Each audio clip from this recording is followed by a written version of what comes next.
The storm that night wasn't just rattling the window panes. It was stirring something deep within me.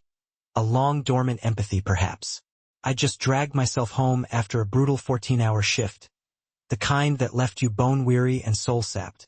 Half-drenched from the unforgiving rain, I was mentally preparing to collapse onto the couch when the knock came. A hesitant tap at first, then a little louder, edged with a barely concealed desperation. I swung the door open and there stood Mara, my best friend's younger sister. She was clutching a small, worn duffel bag, her shoulders slumped, and wearing that haunted expression of someone who'd finally, irrevocably, run out of safe harbors. Rain plastered strands of dark hair to her face, making her look even smaller and more vulnerable. "Your lights were on," she whispered, her voice barely audible above the wind's howl. Can I stay here tonight? Just tonight. I can't go back." Her voice caught on a sob, the fragile edge threatening to shatter completely. Without a word, I stepped aside, gesturing her in. There was no need for explanations, not yet. "You don't have to explain anything." Inside, she seemed to shrink further, hovering nervously near the hallway as if afraid to intrude. She was shivering uncontrollably, her thin jacket offering little protection from the chill. I quickly grabbed a thick, fluffy towel and a set of dry clothes, an old, oversized sweatshirt and a pair of comfortable sweatpants. I busied myself making a pot of strong, sweet tea, hoping the warmth would seep into her bones. For a long while, she remained silent, simply cradling the steaming mug in her hands, her gaze fixed on some unseen point in the distance. I didn't push. I knew Mara. Some people spill their guts when they're hurting, words tumbling out like a dam had burst. Others, like Mara, needed the quiet to sift through the wreckage, to find the pieces of themselves that hadn't been broken beyond repair. It was edging towards 1 a.m. I was spreading a blanket on the couch, trying to make it look as inviting as possible, when she finally spoke, her voice a mere breath.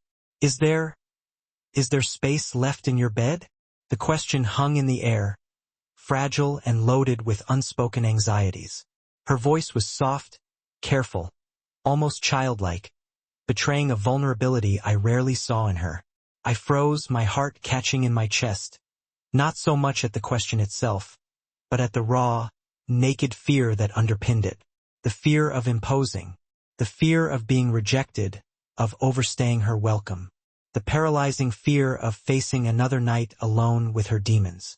Slowly, deliberately, I turned to face her, meeting her gaze with as much reassurance as I could muster. "There's space," I said, my voice gentle. "But are you sure?" She nodded, her eyes glistening with unshed tears, reflecting the soft glow of the lamp.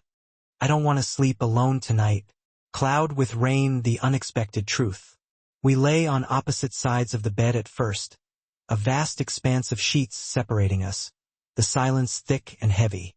We both stared up at the ceiling, lost in our own thoughts. I could hear her breathing, shallow and uneven, each inhale a ragged gasp, as if she'd been holding her breath for days.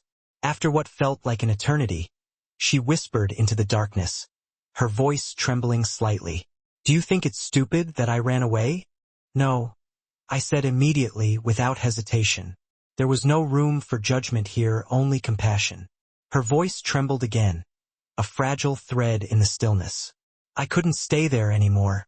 The yelling, the pressure, everything felt like it was crushing me. I just wanted one night where I could breathe. And then, like a lightning bolt, the realization struck me with full force. She hadn't come to me out of convenience, because I was simply the closest option. She'd come because, on some deep, intuitive level, she felt safe here, in this space I'd created. That wasn't an accident. That wasn't insignificant. That was something sacred, a trust one had to honor. I shifted slightly, turning toward her, closing the distance between us. "If you ever feel like you can't breathe," I said softly, my voice filled with conviction, "then this place, this home, it's always open, always." She swallowed hard, the sound loud in the quiet room. "No one's ever told me that before." Sparkles. The moment everything changed, a subtle shift in the atmosphere. At some point, Her fingers tentatively slipped toward mine, brushing against my hand. Maybe it was accidental, a subconscious seeking of comfort, or maybe it was a deliberate act of courage. But when she didn't pull away, neither did I. I laced my fingers through hers, a silent offering of support. "That blanket on the couch," she whispered, a hint of a smile playing on her lips. "You really thought I'd let you sleep out there alone?" I laughed softly, a quiet, intimate sound. "I was trying to be respectful of your space." She nudged closer, resting her head lightly against my shoulder, her body finally beginning to relax. "And I'm trying to tell you I feel safe with you." There it was, the emotional gut punch I hadn't seen coming. Not a declaration of romance, not a heartfelt confession of undying love, just a simple, unvarnished truth. A raw and desperate acknowledgement of a shared human need. Not for what I could offer her, but for who I was, for the sense of security and acceptance she found in my presence. There's nothing more powerful than that. Yellow heart, the question that changed everything. Minutes drifted by in comfortable silence, the tension slowly bleeding away. Then she asked it, the question that hung in the air, heavy with hope and vulnerability. "Is there space left in your bed tomorrow night, too?" I felt my heartbeat quicken, thudding in my chest, slow but strong, a steady rhythm of acceptance. "Tomorrow night," I repeated softly, testing the weight of the words. She hesitated, her breath catching slightly in her throat. "And maybe the night after that, and maybe more?" I didn't think, didn't analyze, didn't allow fear or doubt to creep in. I just said what felt instinctively right, the truth that resonated deep within my soul. "What if you said you wanted to stay forever?" Her breath caught completely, a sharp, almost painful sound.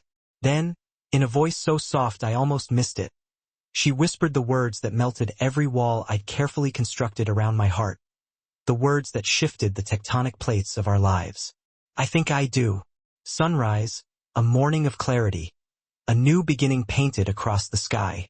When I woke up, sunlight was streaming through the window, bathing the room in a warm, golden glow. Mara was still there, curled up beside me, her face serene, her breathing deep and even. She looked calmer than I'd ever seen her, the usual tension and anxiety finally absent. No shadows of fear lurking in her eyes, just a profound sense of peace.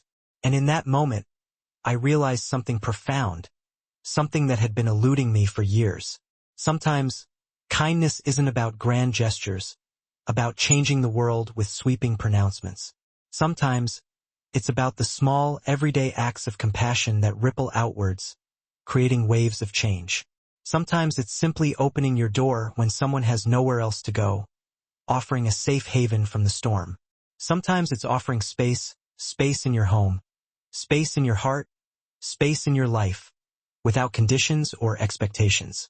And sometimes, that single, seemingly insignificant act of kindness is enough to change two lives at once, weaving them together in ways you never could have imagined. Dizzy final message. She didn't stay forever because I asked her to, because I pressured her or guilt her into it. She stayed because, for the first time in a long time, she felt like she belonged, like she had finally found a place where she could truly be herself, without fear or judgment. And honestly, that's all any of us ever really want. Isn't it?